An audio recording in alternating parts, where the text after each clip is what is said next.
Alright, so a lot of people have been complaining about there not being discussions on the meta. Let's talk about post-Bosch here. I'm going to get very, very real with you for a few minutes. Let's talk about this trend of people thinking that, for whatever reason, that Naturia Beast is the answer to the meta. I'm not going to not justify the card being as powerful as it is because it is powerful.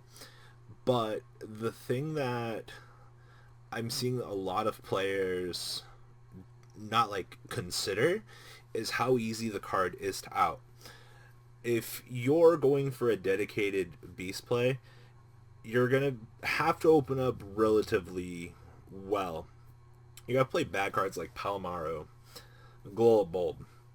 And if you don't open up your combo to get to Naturia, I mean, yeah, you have the fusion, the brilliant fusion that lets you combo up Seraphite and go into Beast. But you're playing a dice roll deck. I mean, I guess if you're intending to go into this format with post Bosch Pepe, assuming that you can win the dice roll every match and assuming that you don't bring a loaded dice, then yeah, you might be able to do something. But the thing is,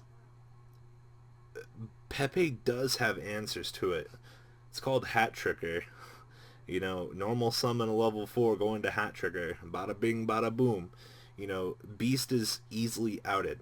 I'm not saying that it's going to be an easy out every time, but with the player base saying that I make Beast, I win is the wrong concept because the board state is very easily broken in terms of that. Um, I know it's kind of bad because it's the same logic that people are having with anti-spell. Oh my god, I open up anti-spell, I win. No, you need something else backing that up. Now, if you have a beast with some time-space trap pulls and possibly a few solemn, you can probably get there. You know, I'm going to say congratulations, you are just better than your opponent in every way, shape, and form. No sarcasm and no pun intended. It is definitely something to consider that if your deck can make Beast, kudos to you. But do you really want to have your entire deck's potential just to making Beast? Now, I'm not saying that that's bad. I'm not saying that it's good. I'm just saying that if that's your only game plan, you're gonna fucking lose to Rogue. You also need to keep in mind that Mermails are a thing. I view Mermails as a less consistent Pepe deck because you have to open up your combo as well. And I feel that Pepe has more ways to get to their combo than Mermails do. I've also seen Mermails brick harder than Pepe. Pepe usually has really good ways to get out of their brick house, but Mermails, depending on how many sevens you're playing, if you're playing lead as well, some of the builds play lead, some of them don't. I don't know what the player base is planning to do come that, but definitely something to consider is, you know, you can definitely beat full power Pepe with Mermails because Neftibus is really good, but you're going to be in some OTK boards that you're going to have to break.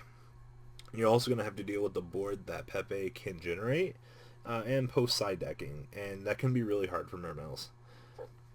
Also, OTK Central has some Teller Knight deck list.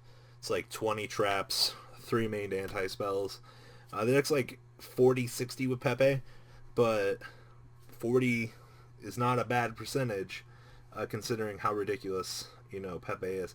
I'm also not saying that Pepe is the most broken deck in the format and that it's tier 0. No. I'm just saying that Pepe is definitely better than a lot of the other scenarios. It's the same thing with Cosmo. If you have to deal with an established ship, you're not going to have a good time. I mean, you can deal with it. It's just how many of your resources, how well did you open, and things like that going into the current format to deal with. It's the same thing with Naturia Beast. If your opponent has Beast, you look at your hand and you analyze to see what you're going to have to deal with. Usually if your opponent commits to a Beast, you're not going to die. your opponent's just wasted most of their resources to establish it. Also, if you're a cool kid and you play double hat tricker, you can get there. So, just some of the few things that I wanted to point out to a lot of the players talking about wanting to play anti-meta. You have anti-spell, you have Naturia beast, but alone they will not get you there. You need to have a second contingency plan. Teleknight's definitely a good call for the meta. It's kind of sad because a lot of players, I feel like, have discounted it. It's kind of the same thing with BA. BA is good. Depends on the board and the scenario that you're in. So, I need some water. So, bear that in mind. Definitely, though, a deck that can make Beast will do better than a deck that can't do Beast playing anti-spells. Because you have to draw the anti-spell. Then again, you have to draw the combo pieces to get to the Beast. But there's definitely more.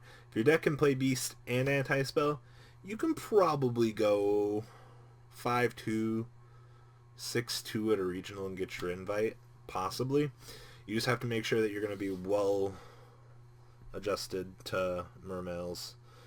It's just one of the things you're going to have to deal with. I think I'm putting too much of an emphasis on Mermails, but the thing is, I know people are going to be visiting that deck as a possible counter to the meta because of how cheap it is and how much of an alternative it is. Because people don't want to spend, $50 to $100 on Pendulum Sorcerers, and it's just the mindset that it's like, I've already got these cards from previous formats. I only have to get Net Abyss. Okay. So, going into the current metagame, though, I definitely think that, in short, Beast is powerful, but people need to stop saying that it is some god at the end of the day. So, guys, leave a comment down below. Tell me what you guys think about Beast and Anti-Spell as counters to the meta. There are probably going to be other counters to the meta. Ghost Ogi, Veiler, Max C, obviously hand traps are existent in the format. But understand that boards can be broken, and that when you get really angry because, oh my god, I only lost because my opponent outed my Naturia beast, understand that you probably didn't have enough commitment to the beast. So sometimes beast alone will win you the game. Sometimes you're going to want to flip off your opponent when they break your board. So just something to be aware of. So, alright guys, I'm out. I hope you guys enjoyed this video. Please thumbs up this video to show your support. And please check out Vanguard 40 for Cardfight Vanguard, mkohl Games for miscellaneous trading card games, and No Limit Gaming for a brand new series of Yu-Gi-Oh videos.